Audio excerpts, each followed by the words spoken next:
안녕하세요, 여러분. 성경하면 엄청 두껍고 좀 복잡하게 느껴지시죠? 그런데 사실은요, 이 모든 게 단 하나의 거대한 이야기라는 거 혹시 알고 계셨어요? 오늘은 바로 그 이야기의 핵심 줄거리를 딱 5가지 포인트로 명쾌하게 정리해 보려고 합니다.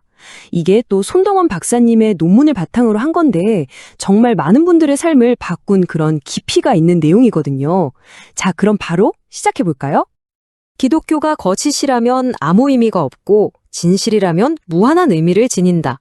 유일하게 가질 수 없는 건 적당한 중요성이다. C.S. 루이스의 말이죠. 와, 정말 그렇죠.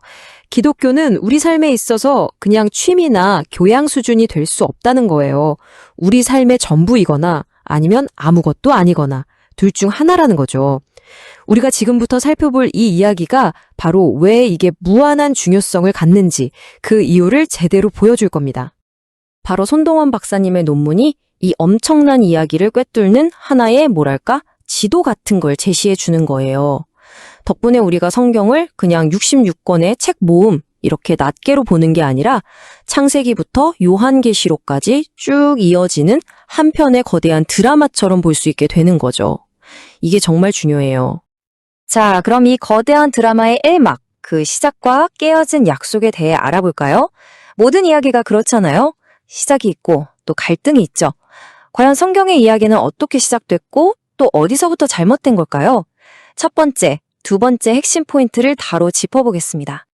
이야기의 출발점은 바로 창조와 타락입니다. 처음엔 정말 모든 게 완벽했어요. 하나님이 보시기에 심히 좋았다라고 하셨을 정도니까요. 완전한 세상, 완전한 관계였죠. 그런데 인간의 선택으로 그 완벽했던 관계에 금이 가기 시작한 겁니다. 깨져버린 거죠. 바로 하나님과의 단절, 이게 모든 비극의 시작점이었습니다. 이 근본적인 문제를 딱 한 단어로 표현하는 게 바로 헬라어 하마르티아, 우리가 죄라고 번역하는 단어입니다. 근데 이게 그냥 나쁜 짓 했다 이런 차원이 아니에요. 원래 뜻이 뭐냐면 관역을 빗나갔다는 거거든요. 그러니까 양궁 선수가 활을 쐈는데 관역 자체를 완전히 빗나간 거예요. 우리 존재 자체가 하나님의 완벽한 기준이라는 관역에서 벗어나 버린 상태, 그걸 말하는 거죠. 하지만 이야기가 여기서 절망으로 끝나버리면 성경이 아니겠죠. 정말 놀라운 건 하나님께서 이 깨어진 관계에 즉시 개입하셨다는 겁니다. 그 방법이 바로 베리트, 히브리어로 언약이라는 거예요. 이건 그냥 약속할게 정도가 아니라 목숨을 건 맹세 같은 겁니다. 내가 반드시 이 관계를 회복시키겠다는 하나님의 강력한 의지 표현인 거죠. 사실 구약 성경 전체가 바로 이 베리트, 이 약속이 어떻게 이어지고 펼쳐지는지에 대한 장대한 기록이라고 볼 수 있습니다. 자, 이제 이 거대한 드라마의 클라이맥스, 바로 이야기의 중심으로 들어가 보겠습니다. 지금까지 이야기했던 그 깨어진 관계, 그리고 그걸 회복하시겠다는 하나님의 약속, 이 모든 갈등과 소망이 딱 한 지점으로 모이게 되는데요. 그곳이 바로 십자가입니다. 근데 정말 소름 돋는 건 뭔지 아세요? 이 이야기의 해결책이 수백 년 전 구약 성경에 이미 다 예고되어 있었다는 거예요. 이사야 53장 5절 말씀을 보면 마치 눈앞에서 보는 것처럼 생생하게 예언합니다. 그가 찔림은 우리의 허물 때문이고 그가 상함은 우리의 죄악 때문이다. 누군가의 희생으로 우리가 회복될 거라는 거죠. 이 예언이 정확하게 가리키고 있었던 단 하나의 사건, 그게 바로 십자가였습니다. 그리고 마침내 십자가 위에서 예수님이 마지막으로 외치신 한마디가 있습니다. 바로 테텔레스탈. 이게 다 이루었다는 뜻인데요. 이게 그냥 끝났다 이런 느낌이 아니에요. 당시 시장에서 쓰던 회계 용어였는데 모든 빚이 완벽하게 청산되었습니다. 라는 뜻으로 영수증에 도장을 꽝 찍어주는 것과 같은 말이었습니다. 그러니까 인류가 졌던 그 모든 죄의 빚이 바로 그 순간 단 하나도 남김없이 완전히 청산되었다는 선포였던 거죠. 자, 십자가라는 이 어마어마한 사건이 터졌습니다. 그럼 그 이후에 세상은 어떻게 바뀌었을까요? 바로 이 구런의 결과로 태어난 새로운 공동체, 그리고 우리가 궁극적으로 붙잡고 나아갈 소망은 무엇인지 계속해서 살펴보겠습니다. 그 첫 번째 결과물, 그게 바로 교회의 탄생입니다. 우리가 보통 건물로 생각하기 쉬운데 성경에서 말하는 교회의 원래 의미는 헬라어로 에클레시아, 즉 세상으로부터 불러냄을 받은 사람들의 모임이에요. 그러니까 어떤 장소가 아니라 사람들의 공동체인 거죠. 그리스도의 그 십자가 사건을 통해 맺어진 완전히 새로운 종류의 영적인 가족이라고 할 수 있습니다.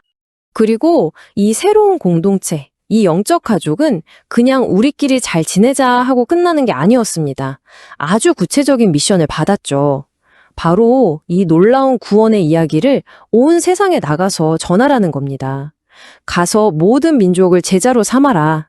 이 말씀이 교회가 왜 존재하는지 그 이유를 아주 분명하게 보여주는 거죠. 자, 그럼 이 거대한 드라마의 마지막 장면, 대망의 피날레는 어떨까요? 성경은 우리에게 정말 궁극적인 해피엔딩을 약속하고 있습니다. 요한계시록을 보면 모든 눈물을 닦아주시고 다시는 죽음이나 슬픔이나 아픔이 없을 것이다 라고 하죠. 모든 깨졌던 것들이 회복되고 처음에 그 완벽했던 모습으로 돌아가는 창조의 완성. 그것이 바로 우리가 붙들고 있는 최종적인 소망인 겁니다. 네, 지금까지 창조에서 시작해서 역사를 거쳐 마지막 완성까지 이어지는 정말 거대한 이야기를 쭉 훑어봤습니다. 그런데 그래서요? 이 이야기가 지금 21세기를 살아가는 나랑 무슨 상관이 있을까요? 바로 이 지점이 정말 중요합니다. 이 모든 게 그냥 오래된 옛날 이야기가 아니라 바로 지금 우리가 살아내야 할 이야기라는 거죠. 그럼 구체적으로 이 이야기를 어떻게 내 삶으로 가져와서 살아낼 수 있을까요? 논문에서는 3가지 실천적인 방법을 제시합니다. 첫째, 성경을 읽을 때요, 하나하나의 구절, 즉 나무만 보지 말고 오늘 우리가 살펴본 이 전체적인 줄거리, 이 큰 숲을 보려고 노력하는 거예요. 둘째, 내 삶의 한가운데 가장 중요한 자리에 다른 무언가가 아니라 바로 이 십자가의 복음을 두는 겁니다. 그리고 마지막 셋째, 나 혼자만 이 좋은 소식을 알고 있는 게 아니라 이걸 전하는 교회의 사명에 적극적으로 동참하는 거죠. 세계적인 신학자 엔티라이트가 이런 말을 했어요. 성경은 그냥 우리가 읽는 이야기가 아니라 우리가 살아내는 이야기다.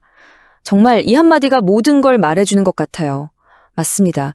이 거대한 우주적인 드라마는 결국 멀리 있는 남의 얘기가 아니라 바로 당신과 저의 이야기, 내가 누구이고 왜 사는지를 알려주는 나의 이야기가 되는 겁니다. 자, 이제 마지막으로 손동원 박사님의 논문이 던지는 이 질문을 여러분 각자에게 한번 드려보고 싶습니다. 오늘 함께 나눈 이 거대한 이야기의 흐름 속에서 여러분 자신의 신앙 여정을 한번 비춰보세요. 나는 지금 이 이야기의 어디쯤을 지나가고 있을까? 이 이야기가 내 삶을 어떻게 바꿀 수 있을까? 이 질문들을 마음에 품고 깊이 한번 생각해 보시는 그런 시간이 되셨으면 좋겠습니다.